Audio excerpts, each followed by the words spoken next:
अस्सलाम वालेकुम बच्चों, कैसे हैं आप? ठीक ठाक हैं? उम्मीद करता हूँ आप सारे बच्चे खैर खैरियत से होंगे और दुआ भी आप सब बच्चों के लिए रहती है कि अल्लाह ताला आप सब बच्चों को सेहत व तंदुरुस्ती अता करे और किसी भी बच्चे को अल्लाह ना करे ख़ास तौर पे इस सिचुएशन में जिससे हम गुज़र हैं, इस दौरान किसी भी तरह की कोई प्रॉब्लम, कोई हेल्थ के हवाले से ख़ास तौर पे वो फेस ना करनी पड़े। अल्लाह ताला आप सब बच्चों को ऐसे ही हंसता मुस्कुराता रखे। आज हम नया चैप्टर का स्टार्ट करें, चैप्टर 14, और बड़ा इंटरेस्टिंग चैप्टर है ये। लास्ट चैप्टर में हमने किया था कि वो दोबारा उसको रिक्वेस्ट करता है कि आप दोबारा वापस आएँ और ब्रुकफील्ड को दोबारा ज्वाइन करें। और मैंने आपको बताया था कि एक हीरो के कैरेक्टर का सबसे इम्पॉर्टेंट पार्ट ये होता है कि वो एक सेवियर के तौर पे अपने आप को प्रेजेंट करे, एक निजात दहिंदा के तौर पे, एक बचाने वाले के तौर पे, कि कोई ख़तरा हो तो लोग उसकी तरफ देखें। तो ब्रुकफील्ड मिस्टर चिप्स में ये एलिमेंट मिसिंग था। लास्ट चैप्टर में हमने देखा कि ये एलिमेंट भी एडअप हो गया। लास्ट चैप्टर के क्वेश्चन हमने नहीं किए थे चूँकि मतलब एंड वाले उसके पोर्शन के, तो वो ज़रा देख लें।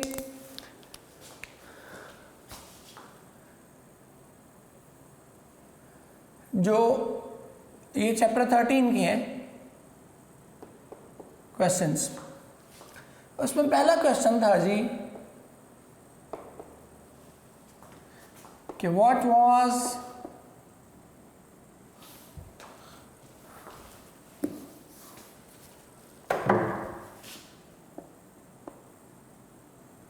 द मेडिकल कंडीशन मिस्टर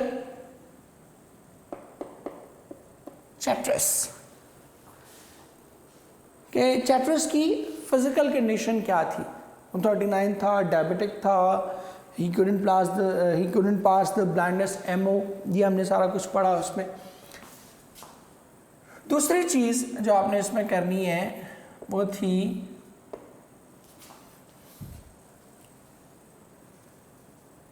कि what did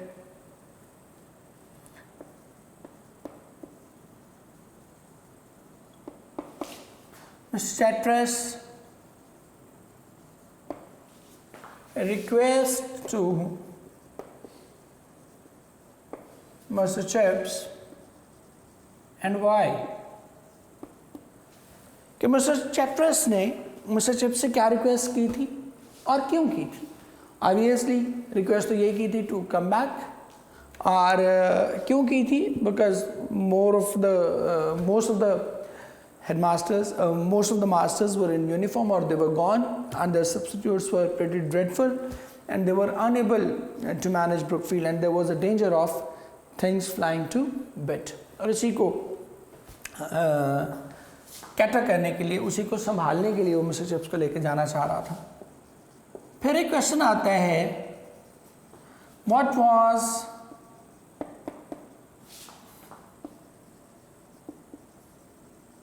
response to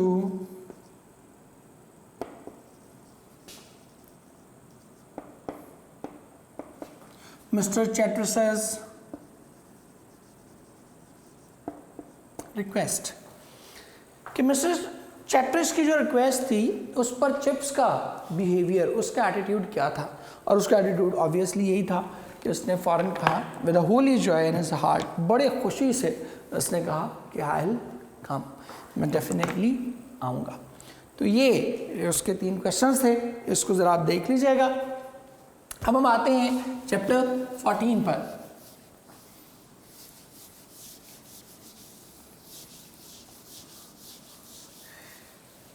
chapter 14 जैसे कि मैंने ऊपर लिख दिया कि it is about the return of mister Chips to Brookfield. दोबारा एक बार फिर वापस आता है, टार्जन की वापसी। एक बड़ी सीरीज़ हुआ करती थी हमारे यहाँ, हमारी टीनेज में ना, आप लोगों ने नहीं देखी होगी ऑब्वियसली, टार्जन की वापसी। तो ये अब मिस्टर चिप्स की वापसी है कि वो दोबारा से उस सिनारियो में, उस एनवायरनमेंट में वो दोबारा से आ रहे हैं। और दोबारा आके वो देखिएगा कितना डिफरेंट मिस्टर चिप्स लगेगा आपको। सो हम स्टार्ट करते हैं आज के अपने लेक्चर को। यहाँ आपको पता है कि हमने अपने सिनोनिम्स,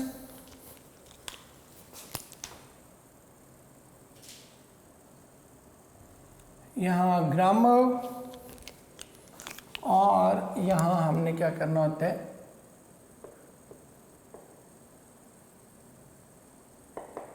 अपने क्वेश्चंस करने।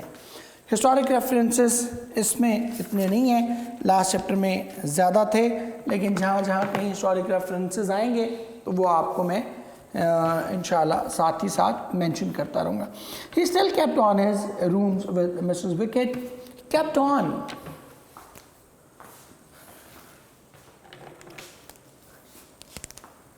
ये जो कीप ऑन है ना,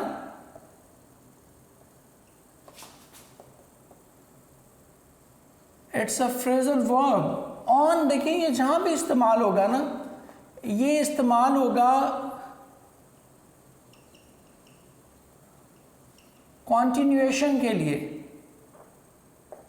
आप अक्सर हम एक दूसरे को मशवरा दे रहे होते हैं, मूव ऑन कर दो, ठीक है। ये वो वाला मूव ऑन नहीं है, खुदा के लिए, ठीक है। अपने दिल दिमाग थोड़े साफ रखें। मूव ऑन किसी भी हादसे की वजह से या सानहे की वजह से कोई बुरी बात होगी ज़िंदगी में, जो आप सोच रहे हैं वो भी ठीक है, ठीक है। तो हम अक्सर कह रहे होते हैं मूव ऑन कर दो। मूव ऑन का मतलब क्या है कि अब उससे मुसलसल, उस वाक़े से अपने आप को मुसलसल क्या करो, डिटैच करते हो। उस शख्स से अपने आप को क्या करो, डिटैच करते जाओ। तो कीप ऑन मुसलसल किसी बात का जारी रखना है। कीप क्या होता है, इंसिस्ट करना। कीप ऑन मुसलसल उसी पर डटे रहना। He still kept on his room with Mrs. Wickett। कहते कि वो अभी भी मिसेस विकेट के कमरे ही में रह रहा था। Indeed he still lived there। और वो वाक़तन अभी वहीं रहता था। अब ये indeed he lived there का मतलब क्या है कि वो इतना बूढ़ा हो गया, बुजुर्ग हो गया, लेकिन अभी भी जिंदा सलामत है, अच्छा भला है, ठीक ठाक है। ये इस कॉन्टेक्स्ट में उसने इस्तेमाल किया, क्योंकि इन्फॉर्मेशन तो वो ऑलरेडी दे चुका ना कि वो वहाँ रहता था, तो दोबारा indeed he still lived there कहने की ज़रूरत नहीं थी। ये उसने क्यों कहा है कि वो वाक़तन अभी हट्टा कट्टा था, जिंदा सलामत था और सही अपने पूरे जोश जज्बे से काम कर रहा था। बट एवरी मॉर्निंग अबाउट 10:30, लेकिन हर सुबह तकरीबन 10:30 बजे के करीब, ही put on his coat and muffler, वो अपना कोट और मफलर पहनता, and cross the road to the school, और सड़क अबूर करके स्कूल चला जाता।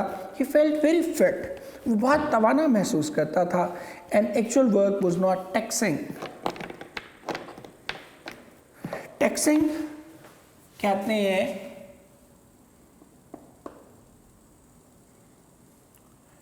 टायरसम, ट्राइंग, टेस्टिंग, मुशक्कत तलब, मुश्किल। ही फेल्ट वेरी फिट, कहते कि वो खुद को बहुत तवाना महसूस करता था। And actual work was not taxing, और उसका काम बहुत ज़्यादा थका देने वाला न था। Just a few forms in Latin and Roman history. Forms का मतलब क्या है, classes.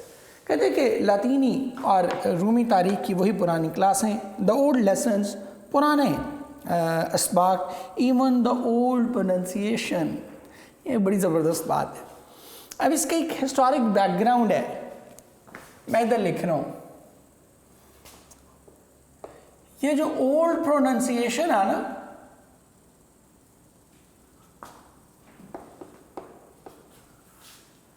It is the symbol of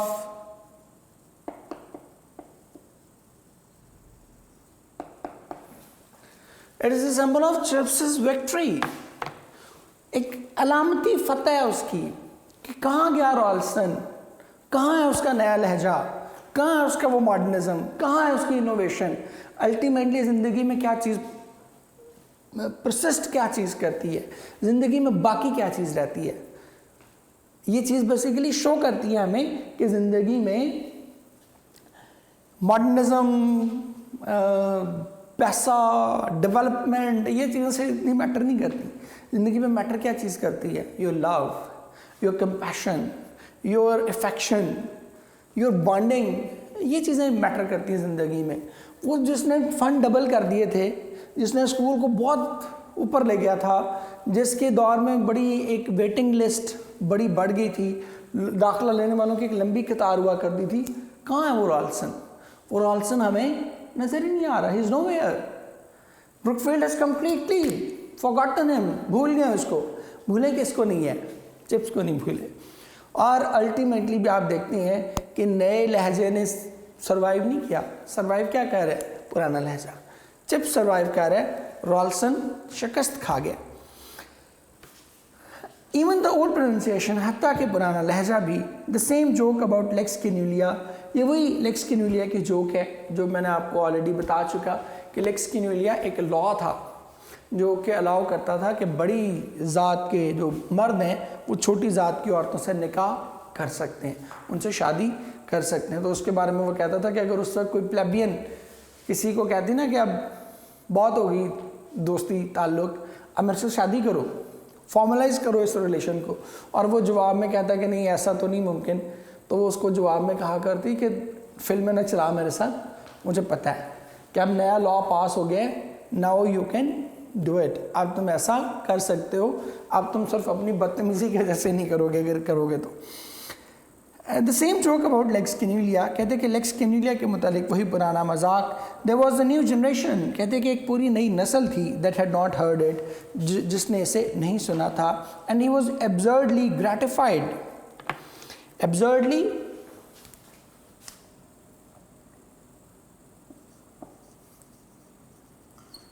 oddly, strangely,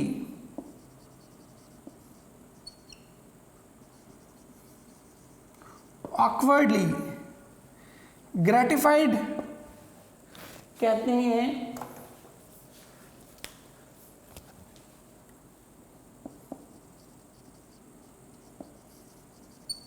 thankful,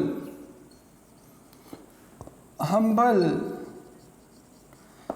pleased, and he was absurdly gratified by the success it achieved, और वो इसे मिलने वाली कामयाबी से हैरानकुन हद तक मुतमईन था, हैरानकुन हद तक शुक्रगुजार था कि उसको अंदाज़ा ही नहीं था कि ये जोक इतना पसंद आएगा। अब ये जोक उस वक्त भी लोगों को पसंद तो आया था, लेकिन अब क्यों ज़्यादा आ रहा है? क्योंकि अब दुनिया बहुत ज़्यादा बदल गई है। अब कोई ये बात करता है ना तो वो कहते हैं हमारे बाउजदाद ऐसे थे, ये जो 20 साल 25 साल पहले के लोग थे ये ऐसे थे। जैसे मसलन मैं एक आप बच्चों को एक एग्जांपल दे रहा हूँ कि एक कंपैरिजन के लिए कि कैसे वैल्यूज़ चेंज होती हैं, और वैल्यूज़ जब तब्दील होती हैं तो नई नस्ल को किस तरह लगता है कि यार ये क्या बात हुई, ये अजीब ही बात थी, तो इसलिए उनको ज़्यादा ऑकवर्ड लगता है नई नस्ल को। मसलन मैं आपको कुछ 25 साल पीछे की एक वैल्यू बता देता हूँ। हमारी टीनेज की वो वैल्यू हुआ करती थी 20-25 साल। अब ये ना समझ लीजिएगा सर तो बस फौत होने वाले हैं, ठीक है, और इतनी पुरानी बात भी नहीं है। 20-25 साल पहले ये होता था कि घर में चूँकि मोबाइल नहीं था, PTCL फ़ोन हुआ करता था, और PTCL फ़ोन किसी यंगस्टर के लिए, चाहे वो लड़का है लड़की है, PTCL फ़ोन उठाना इंतहाई घटिया हरकत हुआ करती थी। बिल्कुल इजाज़त नहीं हुआ करती थी कि PTCL पे फ़ोन आया तो वो जाके उठा ले। अब आप सुन के हंसेंगे, यानी ये क्या बकवास है, ठीक है, कि फ़ोन बाज रहा है घर में, लेकिन यंगस्टर को उठाने की इजाज़त नहीं है। बड़ा आएगा, अम्मी अब्बा दादा दादी अगर साथ रहते हैं, कोई भी मतलब कुछ चाचा चची वट जो भी आपके फैमिली में कोई एल्डर वंस है, वो आएंगे, वो उस फ़ोन को उठाएंगे, वो अटेंड करेंगे। अदरवाइज फ़ोन बज रहा है, बजता रहे, you are not allowed to touch that.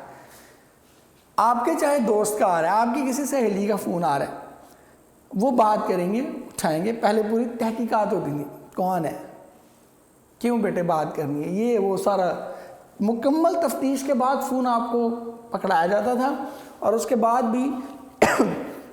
भी अम्मी या अब्बा ये जिसने भी फ़ोन उठाया होता था, आप फ़ोन सुन रहे हैं, ये सपोज़ ये फ़ोन पड़ा हुआ है और वो आपके सर पे यूँ खड़े हैं, कर पुत्र गल करो बात, ठीक है। अब आपको जब हम ये बताएंगे तो आपको लगेगा सर ये क्या बात कह रहे हैं, but we have gone through it. तो अब चूंकि टाइम भी ज़्यादा गुजर गया ना, 20-25 साल हो गए हमें, उसकी रिटायरमेंट हो गई है, सारी एक पूरी जनरेशन नई आ गई है, तो उनको वो 10-15-20 साल पुरानी बातें बता रहे हैं ना लेक्स किन्यूलिया की, तो उसको वो बहुत अजीब लग रहा है कि यार है ये भी कोई लॉ आता था। तो इसलिए वो बहुत पहले से भी ज़्यादा अब ये मजाक पॉपुलर हो गया। He felt a little like a music hall favorite returning to the boards। कहते कि उसे ऐसे लगे, म्यूजिक हॉल फेवरेट कहते हैं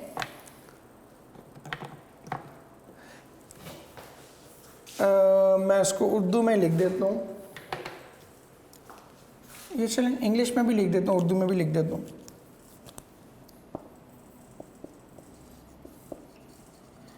पॉपुलर परफॉर्मर जो होता है ना,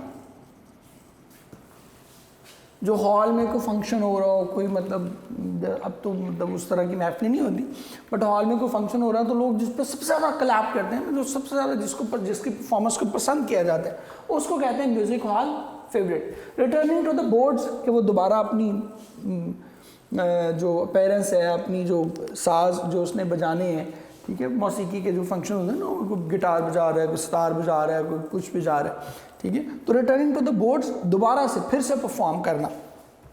कहते कि उसे ऐसा लगा कि जैसे वो कोई तमाशाइयों का पसंदीदा तरीन फनकार है, रिटर्निंग टू द बोर्ड्स, जो कि एक बार फिर अपनी कारकर्दगी पेश करने के लिए आया है, after a positively last appearance, positively attractive, charming.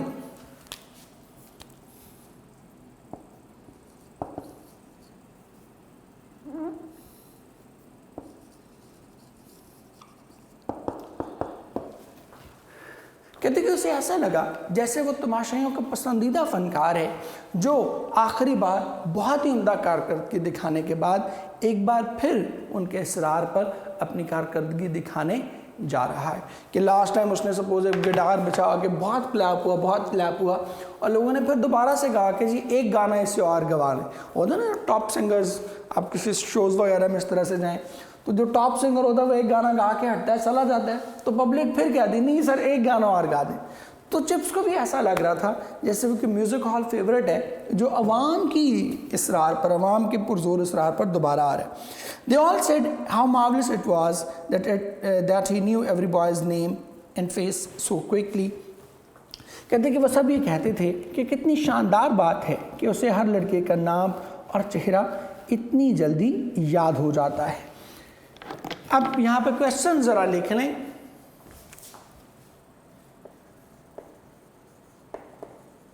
What was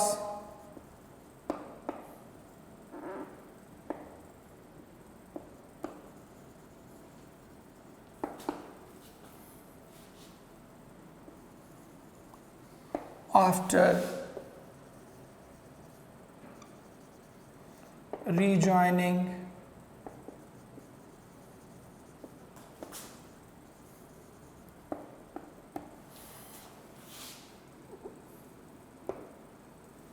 ठीक है, कि उसकी रूटीन क्या थी, वही क्लासिकल फॉर्म्स थी, वही प्रोनाउंसिएशन सारा कुछ।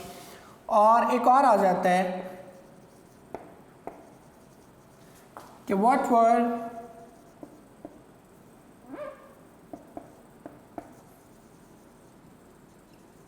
फीलिंग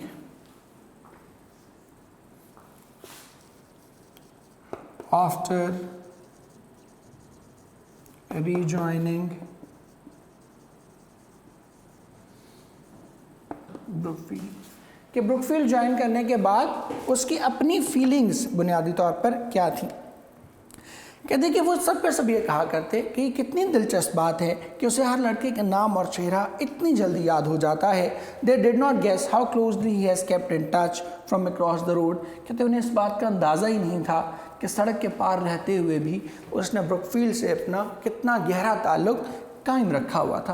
कि वो तो समझ रहे थे कि चला गया बस, अब 10-12 साल हो गए इसको रिटायर हुए, ठीक है, तो अब दोबारा उसको तो भूल भाल गए होंगे हम सब लड़कों के नाम।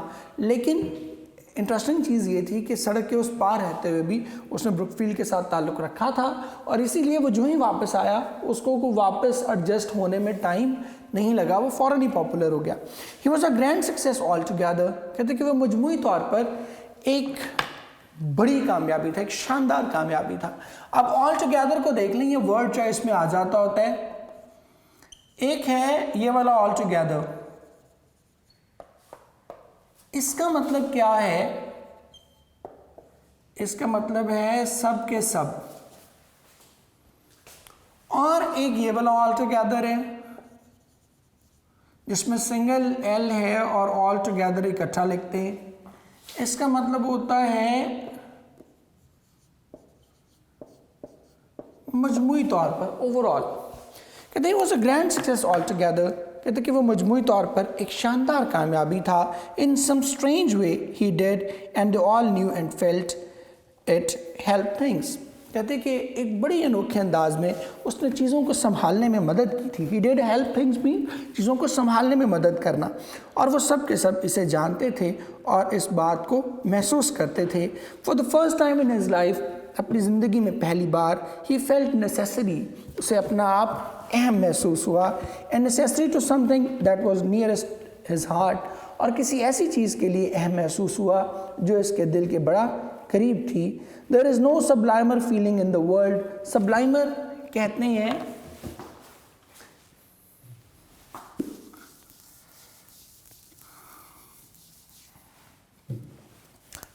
कहते हैं supreme, wonderful,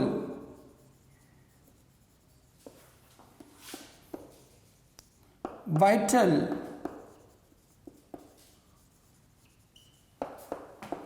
important and necessary to something that was nearest his heart, और किसी ऐसी चीज़ के लिए अहम जो इसके दिल के बड़ा करीब थी। There is no sublimer feeling in the world, कहते कि दुनिया में इससे बढ़कर शानदार एहसास कोई और हो ही नहीं सकता कि आप खुद को अहम समझना शुरू कर दें, आपको ये फील हो कि हाँ मैं इस दुनिया के लिए, इन लोगों के लिए I am an important person. और आखिरकार ये एहसास उसे हासिल हो गया था। अब ये भी एक लर्निंग है हमारे लिए। अमूमन हम ये तसव्वुर करते हैं, ये समझते हैं कि ज़िंदगी में फटाफट कामयाबी हमें मिल जाए, ठीक है। The success should embrace us rapidly, बस हम यूँ कदम रखें बाहर और कामयाबी हमारी मुंतज़र खड़ी हो, हम जो ही घर से बाहर निकलें वो हमें बस गले लगा ले अपने। ऐसा नहीं होता। Success takes time. बहुत कम लोगों को, आउट ऑफ मिलियंस नहीं, आउट ऑफ बिलियंस कहना चाहिए, कुछ लोग ऐसे होते हैं कि जो उनको बहुत ही यंग एज में सक्सेस मिल जाती है। Otherwise success takes time. 99.99% लोगों के लिए कामयाबी फ़ौरन नहीं मिलती, आपको बिल्ड करनी पड़ती है, आपको वक्त देना पड़ता है, किसी एक जगह टिक के, एक प्रोफेशन को, एक पैशन को टिक के अडॉप्ट करना पड़ता है, फिर जाके कामयाबी मिलती है। अब सपोज डॉक्टर्स को आप देखते हैं, वो कब जाके वो पैसा कमाने के काबिल होते हैं, कब जाके उनकी ज़िंदगी कुछ सेटल स्ट्रेंथन होती है, जब वो 40-45 साल के हो जाते हैं। यही हाल इंजीनियर्स का है, यही हाल ब्यूरोक्रेट्स का है, यही हाल अब व्हाटएवर, इवन टीचर्स। एक टीचर का नाम कब बनना शुरू होता है? जब वो अपनी ज़िंदगी का सेकेंड हाफ शुरू करता है, ठीक है। तो सक्सेस टेक्स टाइम। तो यहाँ भी हम यही देख रहे हैं। He made new jokes too, कहते कि वो नए लतीफ़े भी खड़ा करता about the OTC officer training corps, हम ऑलरेडी बात कर चुके। And the food rationing system. Rationing कहते हैं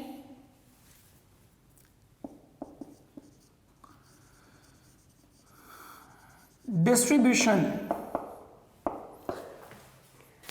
ठीक है। अब ये रैशनिंग सिस्टम क्या होता है? जब जंग होती है तो सबसे पहले क्या किया जाता है? अनाज हुकूमत अपने कब्जे में ले लेती है, क्योंकि जंग में आपको पता है कि काश्तकारी नहीं हो सकती, बहुत सी चीज़ें अनसीन होती हैं, अनफोर्सीन चांसेस होते हैं।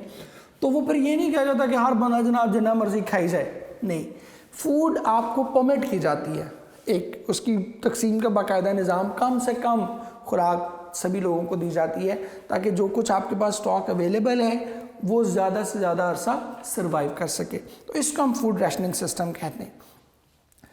कहते हैं कि वो नए लतीफ़े भी बनाता अबाउट द ओटीसी के मतलब और ख़ुराक की तकसीम के निज़ाम के मतलब। And the anti air red blind, red कहते हैं अटैक, और उन पर्दों के बारे में जो हवाई हमलों से महफूज रहने के लिए तमाम खिड़कियों पर फिट करने ज़रूरी थे, that had to be fitted on all the windows, जो तमाम खिड़कियों पर फिट करने ज़रूरी हुआ करते थे। There was the mysterious kind of rissole, rissole कहते हैं कोफ्ता, ठीक है, कहते हैं मिस्टीरियस, ऑकवर्ड, स्ट्रेंज, कहते हैं कि that there was a mysterious kind of rissole, कहते हैं और एक अजीबो गरीब किस्म का कोफ्ता था, that began to appear on the school menus on Monday, जो मंडे के दिन स्कूल के मेन्यूज़ पर जाहिर होना शुरू हुआ।